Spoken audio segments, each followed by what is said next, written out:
Knowing that you're not going to be vice president, at least this time around, is there any other position you would look to have in a second Trump administration? Well, first of all, you came at me with a couple of big questions. So I'm gonna leave the future alone. I'm gonna let people decide that for themselves. We'll see what happens down the line. Specifically to the decision-making process of President Trump, everybody on that list highly qualified. JD. Obviously, the president has decided to choose him. And what he brings is somebody who's been rags to riches in our country, grew up in Ohio, enlisted in the Marines right out of high school, served our country, went to work in the business world, really made something of himself.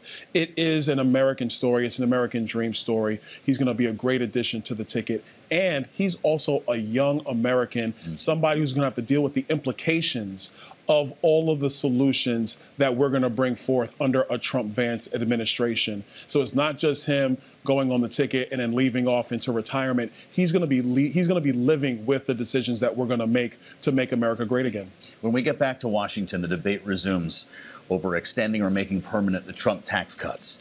I've been asking everybody the same question here, with apologies to Kailey, who has to sit through this. You've seen all the estimates about what that would do to our national debt. So the question becomes, where do you cut?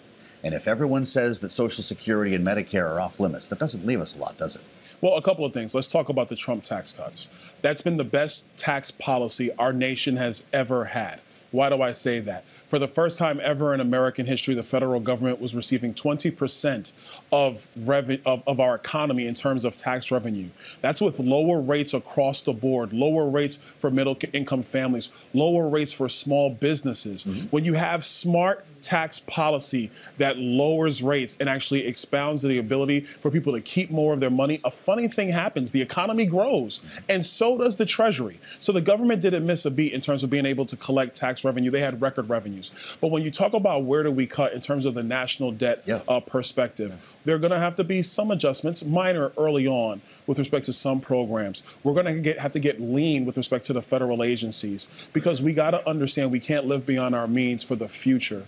Because if our debt continues to balloon at the rate it's ballooning, that's not sustainable. We'll probably be able to take on some additional debts, but it's going to have to be smart borrowings for the future of our country, not based on reckless spending, which is really fueled by political promises that we know so many politicians in the past simply could not keep. Well, as we talk about politicians making promises, obviously both Donald Trump and JD Vance are pretty big fans of tariffs, as they have this kind of populist agenda. You just described tax cuts as being good because it's something that puts more money in people's pockets. Economically, don't higher tariffs just take that money right back out because the cost of goods is higher as a result? But understand, when Donald Trump has used tariff policy, the entire purpose was to give our manufacturing companies in the United States, our companies here, put them on a competitive balance with foreign countries and, frankly, foreign companies who are underwritten by those countries. A lot of the trade policies that were negotiated in the past, before the first Trump administration, were actually terrible trade policies for American companies and for the American people. They sounded good in talking points, but either the deal was a bad deal for America and we could accept a bad deal because our economy was so much more dominant than everybody else across the globe, or we didn't enforce those trade policies for whatever the reasons might be.